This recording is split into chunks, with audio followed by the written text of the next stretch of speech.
makes his long-awaited return. Let's see how he does and how Kingzone do in Game 2.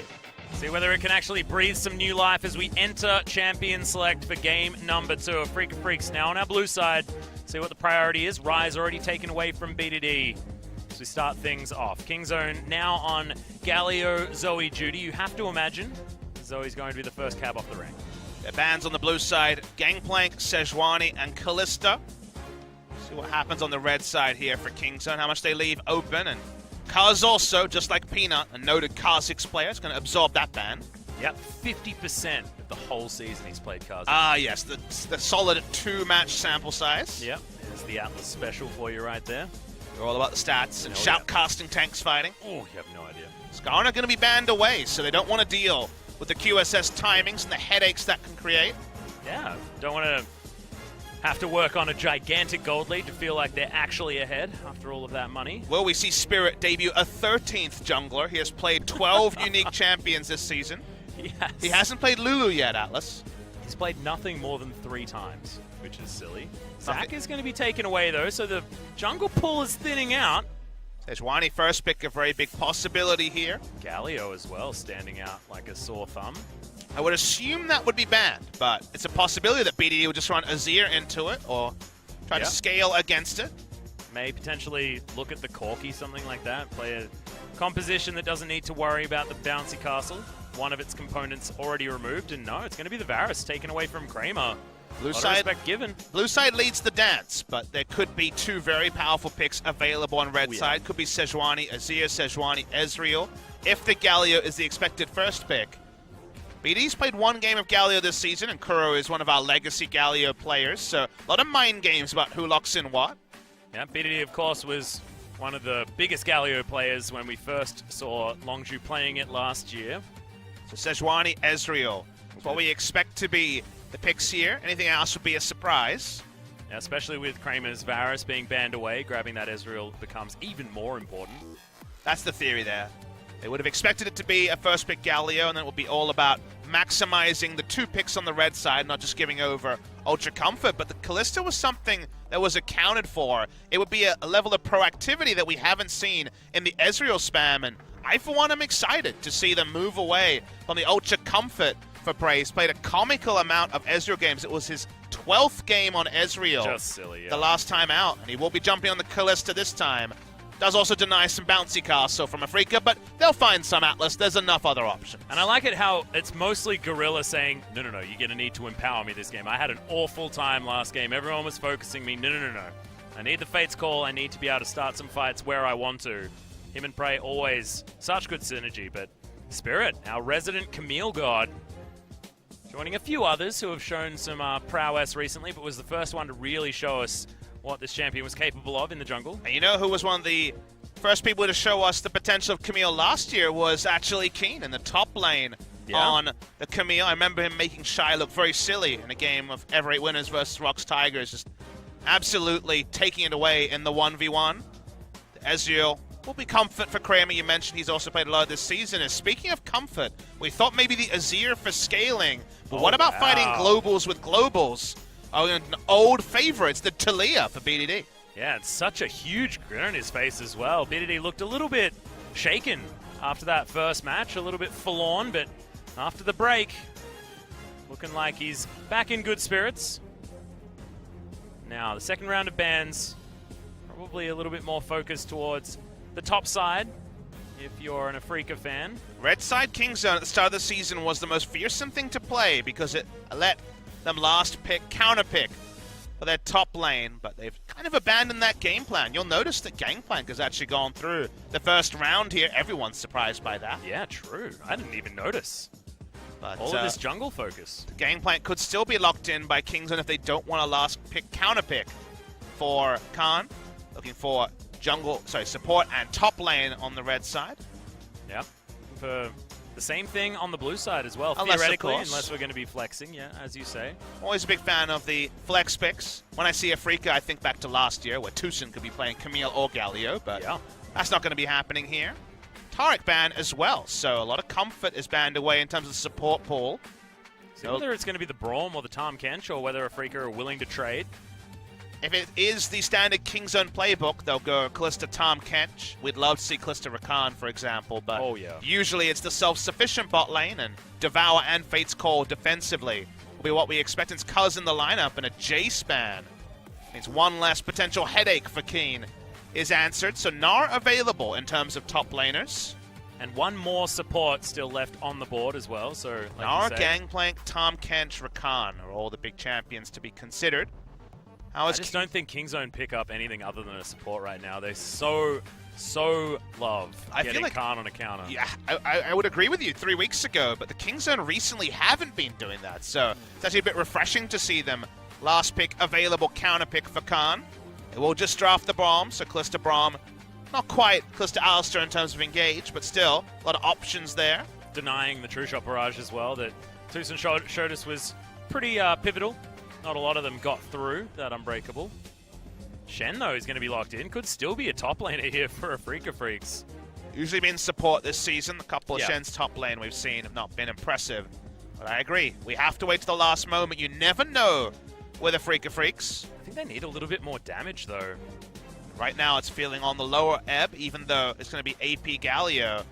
And they see the Gnar. So blind pick Gnar could just take Gangplank and scale. Seems to be the likely pick. Already saw a nod of the head from Khan, as we saw this hovered. Relatively vocal, though. Still 10 seconds to go. I mean, outside chance, something crazy like a Riven into Gnar, but I think the Gangplank to allow them to play side lanes with the Talia Weaver's Wall seems pretty likely. And no Yasuo.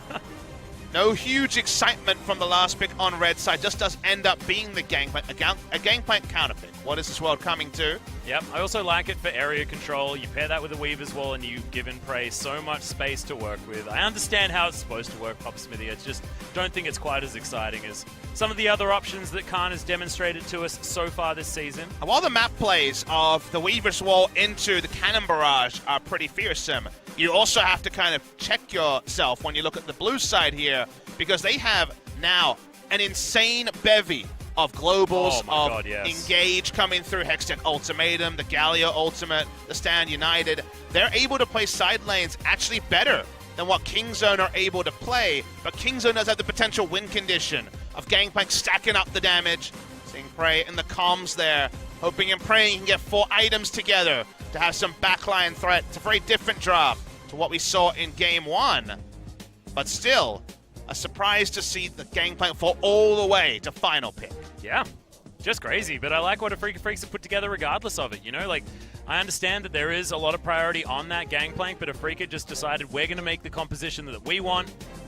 And it looks to me like they're going to empower Spirit like you wouldn't believe. Having both of those globals able to be stacked on top of the Camille. They need him to be a big damage dealer as well, right? To die. He needs to do damage. He needs to get the Trinity Force and load in. Otherwise, it's just Ezreal and the Galio Burst to get them through this game. Yeah, different to what we saw out of the Skarner as well. A little bit more of a team player. Now the Camille trying to get in there and get bullying. We'll see whether it works as we hop onto Summoner's Rift.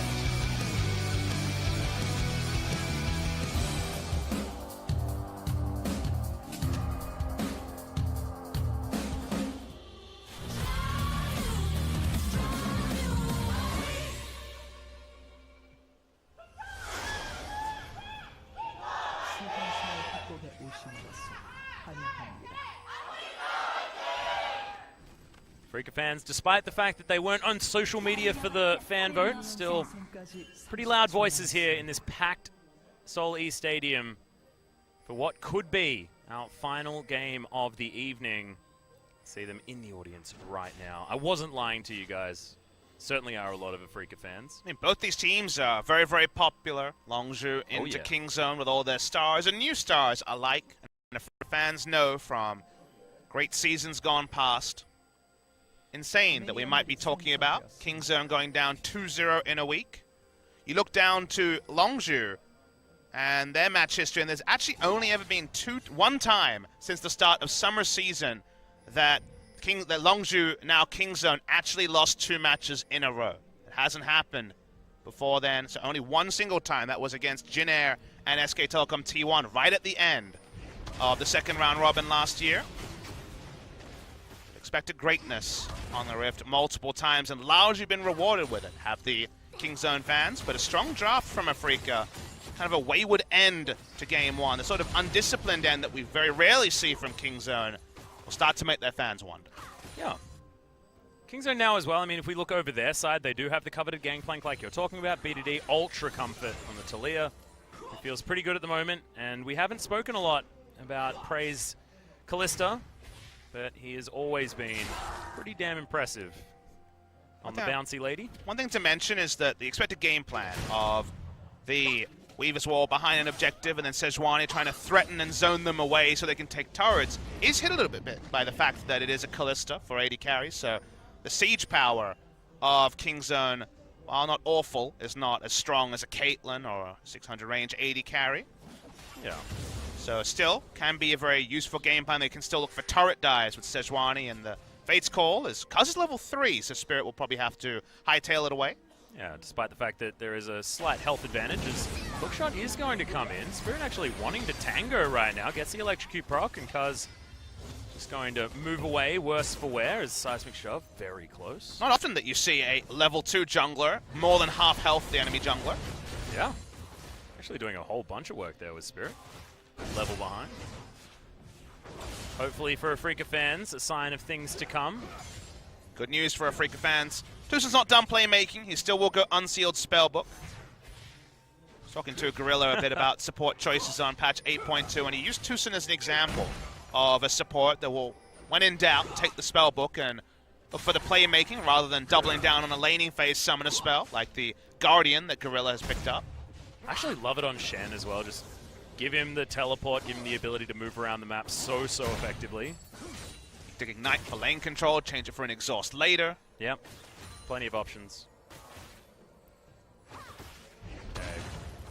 BDD wanting to shove things forward over and over again, but the new iteration of the Galio certainly has no problems shoving waves. It will be second to the shove early before there's a bit of AP completed, because it's minion dematerializer and it's Talia, who is true. One of the strongest shovers, so still going to be early wave control advantage to BDD. We're kind of looking for a big performance. Kind of feels a bit harsh, as we see Kaz go for a little bit of damage. It does feel a bit, what have you done for me lately? Given that BDD's had a great season, but the Orianna misfires, oh, that was not a good day. Sort of thing that's going to definitely stick in the mind from BDD, and yeah, it was a lot of hula hoops that game. And then, you can only be quite so flashy on Rise. We didn't see any amazing use of the Realm Warp, so looking for BDD to once again cement his very lofty reputation as one of the best mids in Korea. 6 CS ahead at the moment. Just going to dematerialize some minions and head back to base. See whether Lost Chapter is complete, and it is. Not too much to worry about there as the teleport from Kuro gets him back to the lane. Has a couple of rings and a rock, so not exactly the high impact buy that he was looking for. As Tusen goes in, the Shadow Dash. Kramer actually looking to try and follow up. His Spirit's going to come down.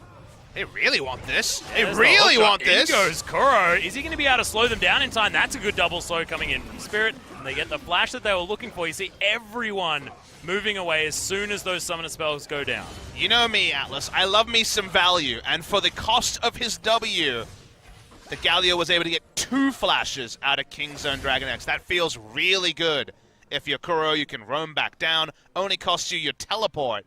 And the Hero's Entrance still available. Well, Seismic Shove means that Spirit takes so much damage. BDD just looking for the solo, but no, not quite. Just needed one more pebble, and Spirit would have died, but did get the flash. BDD not to be trifled with on this Talia. Gets another flash out, so another summoner delayed use there. Nice from BDD. Kind of out of nowhere, able to turn around and create a bit of pressure out of after all bot lane pressure's kind of been abandoned. Now you have to deal with 2 flashes both down. They didn't go for the Tom Kench when it came to the degree of safety here. So with the Braum, definitely there's a bit more windows of counterplay. The Hero's Entrance bot lane, if the first Shadow Dash hits, then the Galio ult should register. Kyle's coming from behind. Yeah, is going to be able to catch the Justice Punch as well. Seismic Shove once again making its mark, but the Cannon Barrage, they're looking for this dive because not tanky enough yet, and Kuro's going to survive. They get the ultimate out from the Gangplank as well. He's not going to have as great a time, already down 15 CS on the top side. Yeah, only level 5 was Cuz as well, so no ult there. He could have started with the ult. Potentially could have closed it down. But Gangplank ult is wasted. That's actually very relevant for the 1v1 as well, because very often we just see an enemy jungler path top, try to zone the Gangplank away, and he won't have his ult to try to reset the wave. Oh, another shove.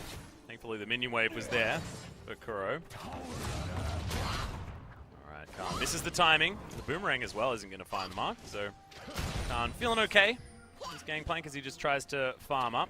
Keen's still in a brilliant position as far as the farm is concerned. He's still got all his things, still got It's been annoying, right?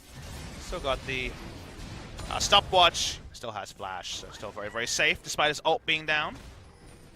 A lot of pressure relieved here. They're looking for a counter gank, but interestingly, there's no turret dive being set up. I guess Kuro was just saying he needed to stay for 1 or 2 more waves, so that's why we saw Shen invest his time, just looking for a counter gank under the turret. You can see Kuro got very aggressively denied that cannon creep. BDD chose to deny him by just putting his face underneath the turret. Nicely done. 10 CS the lead now for the Taliyah. Zone, predictably, with how they've played, it may not be Rise, but still the 1-3-1. When Gangplank gets his items, going to be a source of strength. And turret taking, like we mentioned with the Weaver's Wall. We were very impressed with Grace on Taliyah, but a lot of other Taliyah games have left us a little bit underwhelmed, Atlas. The pick hasn't been as consequential as we felt when everyone was spamming it, as patch 8.2 opened on the server. You're always reminded when those non-interactive Weaver's Walls come down and turrets go down for free, the power from ahead that Taliyah is able to provide. Also, spending some time down here on the bottom side, we have to illustrate that there is a 10 CS lead for Prey and Gorilla just organically. Something that we've praised this bottom lane for often, but wasn't the case the last game. Hard to do when both your flashes are down as well, so a lot of that was early work. Haven't been enough breathing room for Kuro to look for an ult, to benefit from a Shadow Dash, and Kingzone still control the bot side, so they're going to try and start the Infernal. Yeah, Kaz actually just going to pull it out of the pit and continue, so looking to hold on to the Permafrost just for the burst damage, just to avoid a steal, and Prey, he's going to come in, offer his Ren to that battle, so Spirit not going to go for any sort of contest, even though he probably would have been able to, given the smite from Kaz not being exactly on point. Back away and getting a lead bot side when there's a double flash disadvantage on the side of Kingzone's. Unlikely, so certainly a bonus. Same thing about in game 1 for Afreeca Freecs on the red side, where Kingzone had the 3 winning lanes and a Drake was still taken. So, still, bit of good news here for the side of Kingzone DragonX. They back away, still haven't seen the first use of the Weaver's Wall. Boots 2 finished for BDD. It is Sorcerer's Shoes, which is not for doing damage on Galio, more for sidestepping and when he actually impacts the side lane. Yeah, an exploding Spirit. If he goes anywhere near him, you can see he's gone for the Warrior Enchant, so not going to be very tanky at all. Oh, he needs to do damage, so oh yeah, definitely the right purchase there. But not the right one if you want to stay alive face-checking BDD. Absolutely not. Seismic Shove lands. You have to feel that after that Morellonomicon's done, it is going to be a dead Camille. So Spirit needs to be a bit careful. They need to make sure that they keep their vision up as well as Afreeca. Bottom side, a lot of control in that vision. Top side as well. Keen with his cheeky little control ward, of course, commanding this lane for the beginning. And we're kind of waiting for the playmaking to start for Afreeca, because if you evaluate the comps as the game goes on, I think whatever happens with Spirit, there's still going to be damage concerns. Usually with the Galio comps, you're looking at mid-game, 2-item Galio to be able to win team fights. And at that point, Kingzone do have Kalista, who has obviously a very good 2-item spike.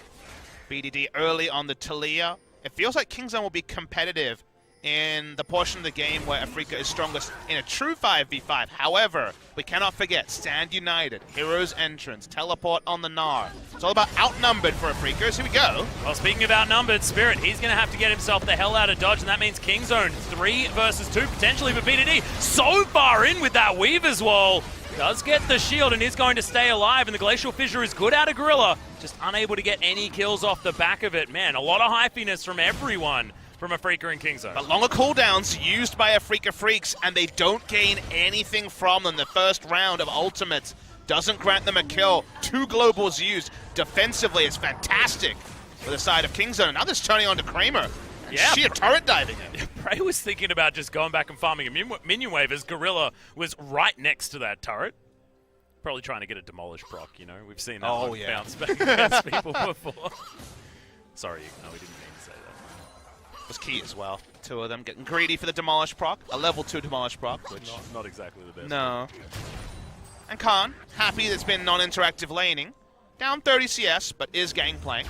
So probably is still up in gold. Is Keen not going to go for the actual Gnar. Just going to look for a wallop and not find it. No. Very big is Mega Gnar, isn't he? He certainly is. On this skin that he's running. Super Galaxy. Yeah, I was thinking Super Mega, then I was like, that's not the right Super Mega Galaxy. I had the Super Big Gnar. Imagine if Ignar was a top laner. That would be so much better. He was playing a lot of jungle and solo queue. Seemed depressed about all the Alistar bans. I'm going to roam anyway. Yeah. Plays Alistar jungle. That would be I mean, he's probably feeling pretty good today. Of course, coming off that victory over Kingzone 2 days ago. We'll see him in action tomorrow. Probably wants Kingzone to do a little bit better here, just so it makes BBQ look as good as possible. Beggars can't be choosers. Afreeca has certainly been looking good. Has been already thrift shopped by Khan, so we know how the lane goes from here. Yep. Continues being annoying. And actually, the more barrels he lands, the more he's going to be able to win this lane back, especially with that Trinity Force picked up. Wants to hit level 11. Waiting for that Weaver's Wall side lane play. Right now, turret HP very healthy, which for a Shen lane, Shen support, one of the lowest presence supports we have in the league, perhaps presence support we've had. Yep. If you can get through laning phase, anything resembling even from a champ who kind of has an all-in and then just walks away, then you're feeling pretty good. Tushin also finishing off his Revenant already, so going to be busting those wards out pretty dang soon. Just shoving these minions back. Worry for Afreeca is if we see another round of Stand United and Heroes Entrance be stuffed out, lead to nothing, then they'll be losing a lot of their strongest point in the game, and Gangplank just keeps going, as we well know. Yeah, that was very cute, by the way, from Kuro, who just steals away the big raptor. Almost as if it was leashed to him by Cuz. Always gets this point in the lane where the Gnar player has most of a Black Cleaver and the Gangplank player has a Trinity Force, and that's when Gangplank does take lane control back for at least a brief moment. Yep. But still getting shoved into is Khan, so not exactly controlling everything up there, despite the fact that he's still feeling okay. Everyone's coming bot lane. Yep, Spirit is going to turn up. Interesting to be ganking the Stand United when, you know, he was up towards the top side. Diving Khan feels like it's a definite possibility. Against the stopwatch, the flash, the ultimate, yeah, very low percentage. Just like the fact that you can ult over there as Tushin get underneath that turret. But yeah, I do understand what you mean. It's a toughie. Does have his flash available as well. Trinity Force. It's been the norm for Ezreal today. Yeah. Iceborne Gauntlet days for at least today are behind us. They need the damage, so only Warrior Enchant, Trinity Force, and Black Cleaver for offensive items completed on the side of Afreeca Freecs. I wonder whether that's just a sign of the meta speeding up just a little bit, wanting that one item power spike instead of waiting for the two with the Muramana and the Iceborne Gauntlet for a little bit more control. That's a pretty good read on it. With stopwatches gone, the meta has gotten a bit faster. We still had some comically long games, but feels like the defensive option hasn't always been the best one, so a bit more oomph has been incentivized by the Ezreal players. Yeah, Spirit almost getting killed by Shelly, who's pretty angry at him at the moment. I don't know what she did, but... or what he did. A little bit frustrated because it's going to be starting off this Cloud Drake, and that's what they're going to take as a consolation prize. I mean, it's the Bushfire arrangement. Trading objectives against a Galio Shen comp is still happy times, so been able to pick up 2 Drakes of the game, kind of against expectation, then ult the minion wave to at least delay this turret take. Gets all of them as well. That was pretty good timing as Kane is trying to throw boomerangs, but he's gone down relatively low, and Khan probably will be A-OK staying into this lane and not worrying about a dive. First turret blood expected to go the way of Kingzone, despite there being a Galio. This is something I can't really support. Clear also first roaming bot side. Yeah, Kuro is just nowhere to be found as well. Not in range for that heroic entrance.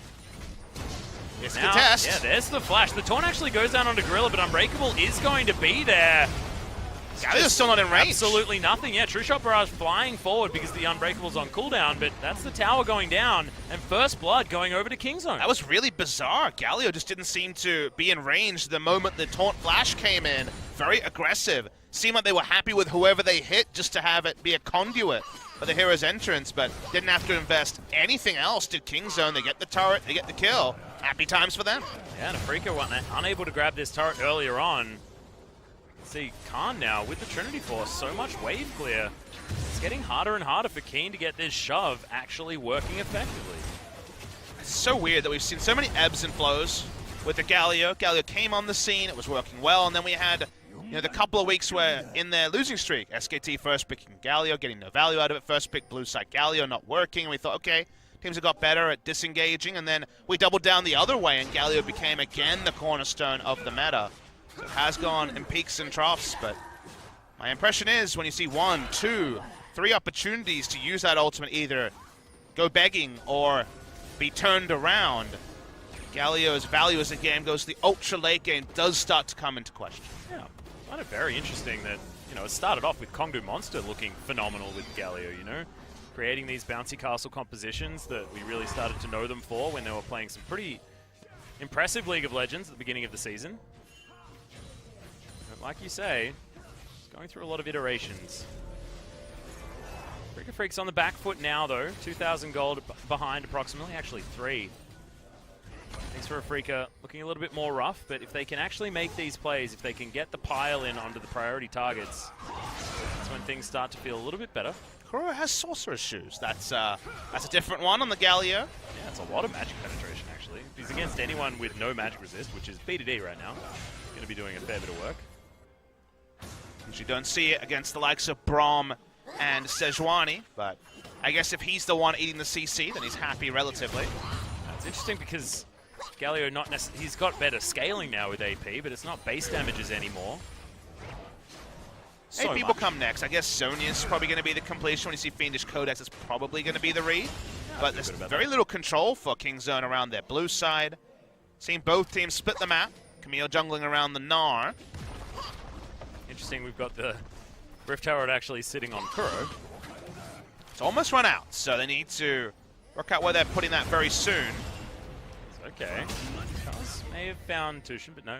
Last cone going to be there. It's going to be fine. Had the dodge field because now looking for Kramer. True Shot Barrage flies over the top, but I think that Kramer might be in the wrong spot. Arctic Assault comes in, but Tushin has actually come down at the right time. Cannon Barrage in, but BDD stops the escape from coming in, and they'll just take a Shen because he's there. Now going to be able to lock that one down. In the meantime, Keen on the bottom side grabs the first turret for Afreeca. The Rift Tower hasn't actually charged yet. It just walked bot lane and summoned it to Kuro. Interesting stuff. Prey's going to tank this up and take the turret. I love how long Cuz waited to use the ultimate in that scenario. Knew there would be a guaranteed kill when it gave enough arm time for the seismic shove, and it's going to be 2 turrets for Afreeca Freecs. That's a value Rift Herald, actually. If they are, in the end, able to grab this, it goes down extremely low, 130 health. Thank you very much. We saw how long a 52 health turret lived, so... Yeah, exactly. 8 minutes, I think. Apologies, OGN Legion. We pronounced the death of the inner turret too soon. We like having a very low health turret on the map, though. Gives us something to talk about at all times. In this game, we're spoiled because the top lane turret is also hanging by a thread. Kramer wanting some of that local gold. Please and thank you. But you look at the item timings between the two. The Observer knows exactly what's up. He's having some fun. He's listening to us. Thank you, Observer. Yeah, there we go. 2 item spikes starting to come together for Kingzone. 2 items on Prey already. It feels like their items are outpacing the comp we expect to skirmish and teamfight better and outnumber better on the side of Afreeca. And obviously if Kingzone are caught 4v5, that won't be as consequential. But if it's a true 5v5, feels like Kingzone may have the tonic for what should be a very dominant early mid-game composition for Afreeca. Also dominant as far as the items picked up as well. We've got the 2 item spike that every Kalista player dreams of. We've got the Leandri's Torment now done for BDD for his 2 item spike with a whole lot of magic penetration. And the only good news story is that Keen has the 2 items to make Gangplank accountable. It doesn't really impact a team fight in the way that those from Kingzone have. Yeah, it's Derek's Gauge just done for Khan as well. So Seismic Shove. A little bit better. Seismic Shove represents death for 4 out of the 5 members of Afreeca Freecs. If your name isn't Galio, you feel pretty awful. Maybe even... Nah. Okay, stun. Kuro's just taking 0 damage. But out of turret in the mid lane, Kingzone really playing proactively. It's what we saw in game number 1. Now, will Kingzone be able to carry this level of control? It's really nice timing though, Atlas, because Ezreal was the one answering the minions in top side. So from there, Kingzone played aggressively in the mid, turn that into, taxi it into the Infernal, get that for free as well. And because Ezreal's the one who's accountable, I guess trying to catch up and pick up levels and play the Ruin King for the first true team fight of the game, Kingzone have now put together 2 Infernal Drakes, again, against a Galio comp that should outnumber in the early game. The early game's over, and all they can really seem to be gaining here, Afreeca, is levels and gold onto the Ezreal. It's getting to be more and more frightening to be even in this game for Afreeca Freecs. As we move past the 23-minute mark, the Baron becomes more and more of an option. You can see Afreeca, massive amounts of vision around that Baron area. They are so scared of Kingzone taking an early Baron. Want to try and get themselves in there, because if they can find Kingzone in a Baron pit before any of these Warmogs are completed that Cuz is about to put into that inventory, it's when Afreeca Freecs will be able to use the Stand United, the Heroic Entrance, and Spirit to lock down a single target. I just get worried when you use turns of phrase like you did. You say the word, Afreeca are scared. They're the team with the Galio. They're the team that should outnumber. They have so many globals. They shouldn't be scared, They should be the ones that force Kingzone into bad moves, because is there going to be 3 people showing up, closing the distance on me in half a second? That's not the way. They are actually very second to the pace of the game. The pace of the game is being set against the globals, which is almost unthinkable for how the draft went, and that's a really big problem for Afreeca to navigate through. And right now, I just don't think they have the items to be able to do it. Sorcerer's Shoes, Morel, and Omicron, it's not going to be enough. Right now, the map's looking pretty thin for the side of Afreeca. The vision is being pushed up by Kingzone. If you make the globals accountable, if you know exactly where the Galio is on the map and play to the other side or play to outnumber, only good news stories for Kingzone. And this is showing that fear as well as... Hey! Oh, okay, never mind. That was just a leash for Kramer, obviously. I was going to say, Kramer didn't walk up and take that easy outer turret on the top side of the map. We didn't have the blue buff contested apart from that one steal attempt that Kramer was luckily successful for. Keen's finally going to be able to get something against what feels like the run of play, as Khan's doubloons are certainly there, but Sterix, he's going to force a flash there as well. Keen keeping him slowed with that frozen mallet. Yeah, Keen killing Khan in that scene is the one way Afreeca could get control of the map, because then they could go straight to Baron and be able to outnumber when they also had the Gnar pushing on the top side. So had to defensively flash. Finally some value out of the 2 items completed for the Gnar. See Spirit fly in. Yeah, he's going to launch his way in, as there's the standard entrance from the support and mid laner. Is it going to be enough though, as Kingzone is still so strong, and BDD is going to be able to grab that kill. They're the ones picking them up as Gorilla finally falls, but Prey's got his stopwatch. He's going to go golden. Kuro's got so many spears in him, but is going to survive. The Pierce catches Prey. Sorry, Kramer from over the wall. I'm used to seeing Ezreal's and seeing Prey, but now a Baron buff should be going over to Kingzone. So much secure, and they should be able to tank it with Khan. Afreeca thought finally at 25 minutes they had their moment to go in with the Galio ultimate. They pursue in when there's no way for Prey to be there. They don't pick up the kill because they had the stopwatch. Baron's low, but it's not dead yet. Wow. Oh, Teleport is going to come in. There's the double taunt, as they're just going to get bopped. Khan trying to get himself out. Does burst his barrel. That's going to be the double kill for Kuro, as Afreeca at least get a consolation prize at the end. They don't actually get a lot of Baron buffs here. I know Cuz has it. Not sure if Gorilla had respawned in time. BDD hadn't. We're going to see the replay. They go for this because Kalista is in the top side and Gangplank is in the base, but Stopwatch is still a thing situationally on patch 8.3. BDD lives long enough to do damage and also allow Prey to join, and that's when the non-snowballed members of Kingzone, of Afreeca, are held accountable by all the free farming Kingzone was able to do before the globals could ever be used. This should have happened 15 minutes ago. It only happens now. Good news story for Afreeca. There isn't multiple Barons to deal with, but bad news is the gold lead is still there for Kingzone. Well, Weaver's Wall is going to be stopped relatively short, as there's the flash from Tushin. I don't know whether that was exactly what he wanted to do. as the taunt's going to fly forward, but the Shen's just going to give over his life for free, and that means that Galio falls down as well. Oh dear, that was a little bit of an overreach there by the Afreeca Freecs, and not the first time that Tucson's done that this game. Yeah, the taunt flashes have really been letting him down. They had no vision to know where the enemy was, and you can't be surprised when everyone's respawning, they're conga lining down mid lane to stop you from taking a turret. So very, very strange decision made there. Almost feels like an unforced error from the support rather than anything forced by Kingzone. The person goes down. We reset from there. Kingzone still able to play the side lanes. Didn't get the confirmation on whether Gorilla has a Baron buff, but we know that Sejuani has it. So Kingzone really only get the gold, and yeah, it's only a single Baron buff to the side of Kingzone DragonX. Should still net them this outer turret in the mid lane, opening the map even further. Control wards being removed and added further towards Afreeca's base. Khan's only getting more and more dangerous. Ghostblade looking like it could be the next one to come in. Unless he goes for a Duskblade, that would be exciting. Join the vision clear. True Shot Barrage sails casually past Prey. Prey going for the I want to end the game soon build, picking up Guardian Angel. This will allow him to take a bit of burst damage, and then theoretically, if everything's used on him, BDD will be on another quadrant, powering through the other enemies.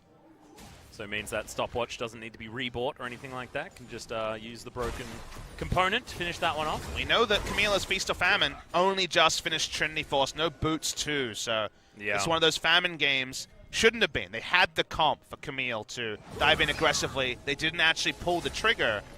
And now we're dealing with an underfed frontline diver that really is only a hero's entrance opener. I guess it means that Tucson doesn't have to do it, so I guess that's good news, but... He's been doing it anyway, though. Yeah, he's trying. Been working. He's trying. They're not actually following up with ults most of the time. They're like, wait, no, that was too far. Sorry, mate. Yeah. I guess shouldn't you be at the back too? Like, shouldn't you? The only way it makes sense is if he's told initiate at all costs, and then sorry. Yeah. But the sorries can't really happen multiple times against a comp like Kingzone have drafted. For a pick, but Cuz is pretty tanky. Yep, taunt does land, but Kuro still going to take so much damage. Exactly right. I even feel like BDD was doing a lot of that work against this magic damage tank, and the Cloud Drake's just going to be gifted over. It's like the party bag at the end of the party. I'm just really not a fan of a lot of the builds and game plan here from Afreeca. If you're going to draft a Galio comp, I think you go Rod of Ages. I think you go offensive earlier, Proto Belt, for example, get Mercs. And then you've got a Shen, and you've got other defensive options, but they went kind of all over the place with this Sorcerer's Shoes and Abyssal Mask build. And I can understand where it's from, but they haven't really played to their items or their comp, and now it feels like Kingzone are in full control of the game. Yep, the classic Weaver's Wall, just to make sure that the minions are not going to get cleared, because Afreeca can't move up towards the wave. Both mid lane turrets are going to get taken down. Still a couple of inners remain, as we are going to watch Kuro get obliterated. Yeah, he didn't go for the Zonians. He went for Merlinomicon, so he takes full damage from physical damage. He already used his W, so doesn't even impersonate a tank. Tried to ult a wave, got interrupted by the Arctic Assault and died. So, unfortunately, that means that Kuro will now reset. Kramer has the Blade of the Ruin King and delayed his build. We're just getting an Executioner's calling, but I think his days of being a true threat are over.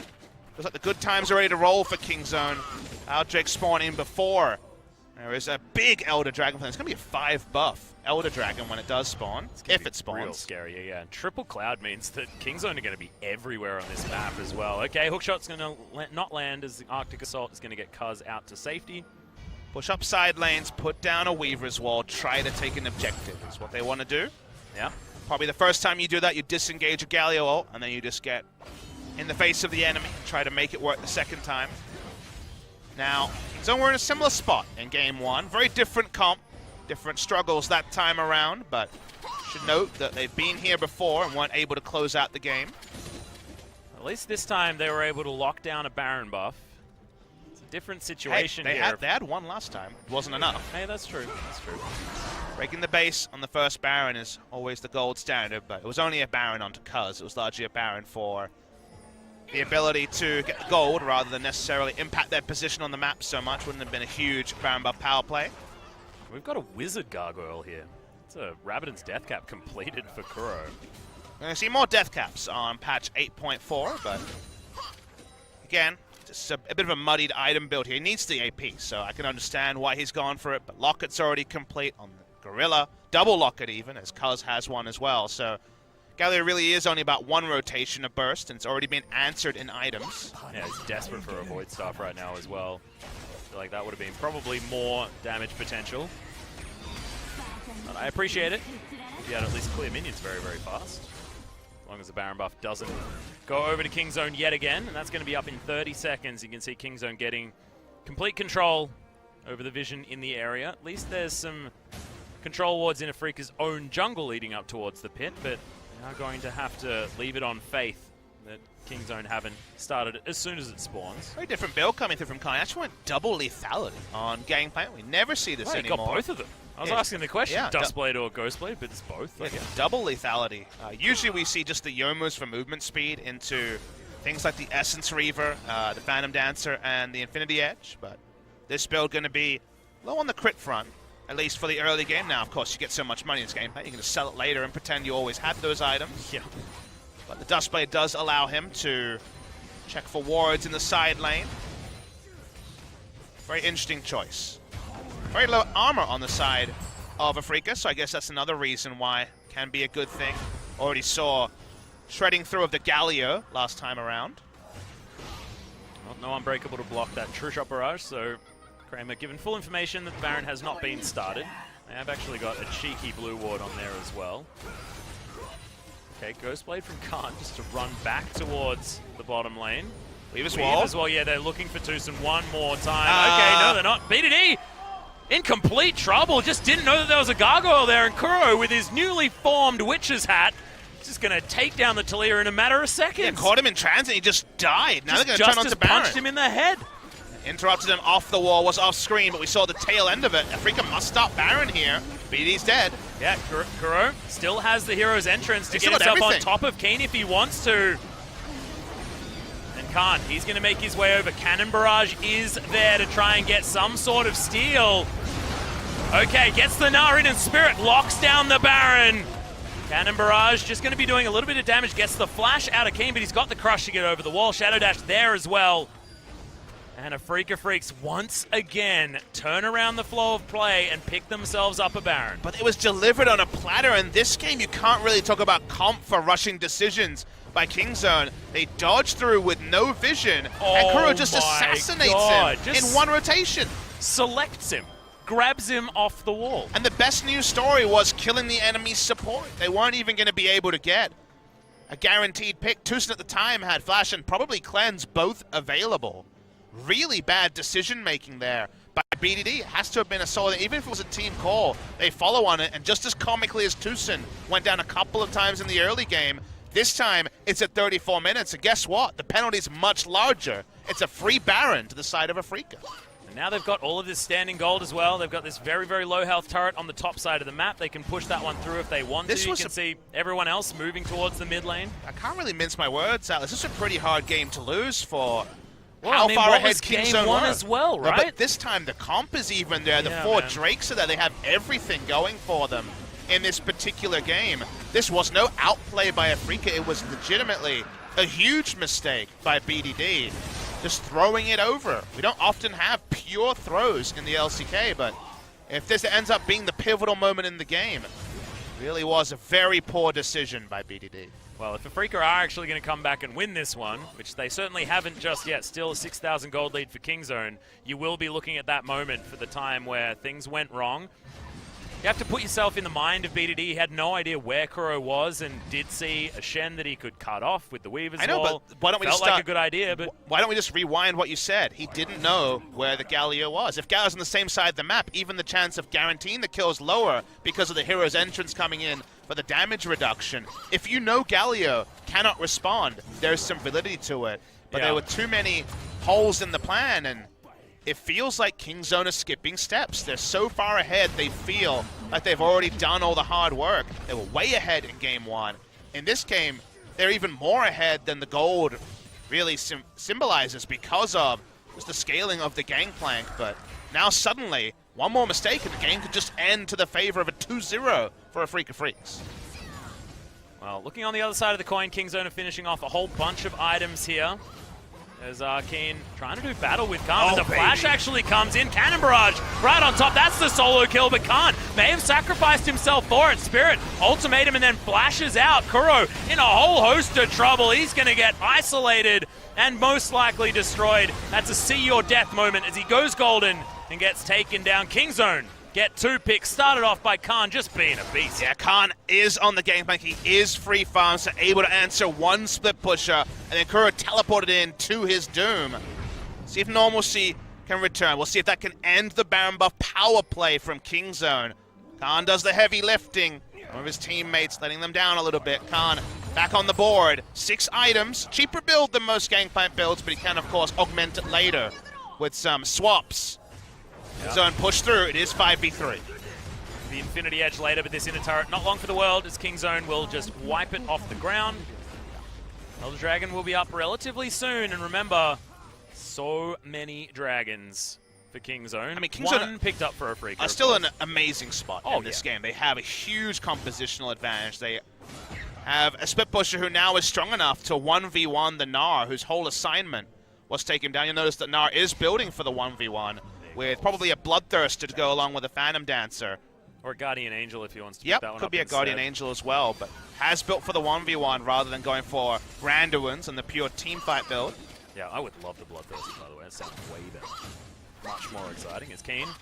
He attacks pretty dang fast. I think it's the right build if you're wondering at home. I think being able to actually take the Gangplank in a 1v1 is so important. Otherwise, you have even less options as the Afreeca Freecs. If you're losing in the side lane and all you can do is look for a hero's entrance play on an enemy team with flashes up, you kind of just lose the game around such a narrow win condition. So, while I'm a fan of it, it has been delayed for now. Spirit will back away. Feels like the next big play, the next time 2 people are dead on either side, it should be close to lights out for one of the teams. Kramer's been pretty good at being out of vision when these True Shot barrages fly through. Gorilla hasn't been blocking as many as Tusum was in game number 1. Kramer's slowly but surely getting himself to 6 items as well. That Mercurial Scimitar, all he needs to augment that. And Mortal Reminder being complete means that his damage potential is pretty dang up there. His Prey doesn't actually have the armor penetration. Probably because there's just straight up no tanks that have any armor. Yeah, he doesn't need it. He's going more Malmortius just to try to ignore the first round of burst from the Gallo. That's the, well, I'm going to get hit by the hero's entrance, but hop around and lifesteal through it choice. Yep. Has a lot of overshields to synergize with magic resist as well. Gorilla is going to be in complete vision as this Brambleback will be taken down by Kramer. Nice lockdown there with the Q. So a few nice things going the way of Afreeca Freecs. 4 turrets to 5, but 5 kills to 11. And Kingzone having 4 of these dragons, 2 of which being the coveted Infernal Drakes. Best case scenario for Afreeca is they can find a way to force a trade for the 2 objectives spawning around the same time. Baron and Elder within 20 seconds of each other in just over a minute's time. Yeah, shouldn't be the way though. I think Kingzone should diagnose which side Afreeca has been defending and just try to take the other objective for free. See whether Kuro's anywhere near the Void Staff, which will mean a lot of this damage out of the Galio will be registering. No guarantee it is a Void Staff. There is an outside chance he tries to build a tank item last. Good point. But Void Staff. I understand the argument for it. Is complete, so picks that one up instead. Could of course be a Leandri's if he wants to just cut through health tanks like Kaz, who doesn't have a lot of resistances just yet. Usually pretty standard Rod of Ages Leandri's for having a bit of health but also plenty of threat, whereas this time went a different side of the build, and the death cap early was the big change in the build from Kuro. I think either of the options are okay, Leandri's or Void Staff. Both of them getting through the stats that have been stacked by Kingzone by a lot of the players. Is Spirit looking for Khan. Doesn't get the stun out of the hookshot though. This game is tense, Alex. It shouldn't have been tense at 40 minutes with how much of a lead Kingzone have, but it is tense. They start the Baron. Weaver's Wall to interrupt. They also have the Secure of the Rend. Well, Spirit's actually going to get over the Weaver's Wall as well as True Shot Barrage flies forward, and the Rend is going to be there, like you say. And Afreeca not going to make the 50-50 play. Spirit decides not to, didn't have the flash. So it was a 50-50 to steal the Baron and probably either just outright lose if you don't, and possibly lose if 2 people die. So they pulled away from it.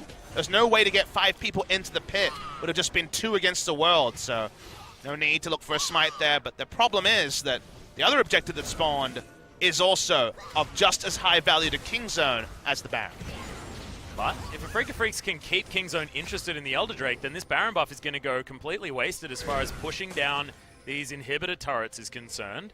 Might get ourselves to 4th Baron of this game, if that is the case. Junglers close to level 18, level 17 on both. Seeing Kingzone start and Afreeca just give it up. They understand there's no way for them to contest this. Seeing there's going to be not even True Shot Barrage available. Kingzone are now unspeakably powerful. We're talking about 24% AD and AP and a Baron buff for the same exact duration, amusingly 1 second between the two buffs. You just roll up with this comp and it takes a lot of effort to lose a team fight with how much they've got. Yeah, it's called put your face in it and you'll probably win. Sort of how that one works. But Keen has at least been able to push out this top wave. Might take some time to get the minion waves in order here for Kingzone. 10,000 gold in the lead. Tucson accidentally pressed his Lock out the Iron Solari. Lock out Iron Solari button. Okay. Possible that he thought that he was face checking, but I don't think so. It was just a mistake.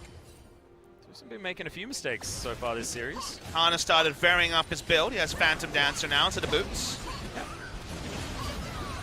Bit of that extra movement speed.